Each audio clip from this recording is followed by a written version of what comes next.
అందరికీ నమస్తే. మనం గుడికి వెళ్ళినా ఇంట్లో పూజ చేసినా కొబ్బరికాయ కొడుతుంటాం కదా.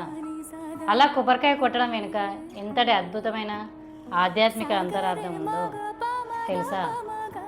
కొబ్బరికాయ పైన ఉండే గీచు మనలోని అహంకారాన్ని, పైన ఉండే గట్టి పెంకులు మనలోని నెగిటివ్ సంకేతం. కొబ్బరికాయను పగలగొట్టినట్లే మనలోని అహంకారాన్ని, చెడు గుణాలని దేవుడి ముందు త్యాగం చేయాలని దీని అర్థం. ఆ లోపల ఉండే స్వచ్ఛమైన తెల్లని కొబ్బరిని, తీయని నీళ్లు మన పరిశుద్ధమైన మనసుకి ప్రతీక. మనం చేసే ప్రతి ఆచారం వెనుక మన మనసును స్వచ్ఛంగా మార్చుకునే గొప్ప ఉద్దేశం ఉంది. ఈ పవిత్రమైన విషయాన్ని మీ వాళ్ళందరికీ షేర్ చేయండి, వీడియోను లైక్ చేయండి. అలాగే మన సాంప్రదాయ విశేషాల కోసం మన పేజీని ఇప్పుడే ఫాలో అవ్వండి. Thank you.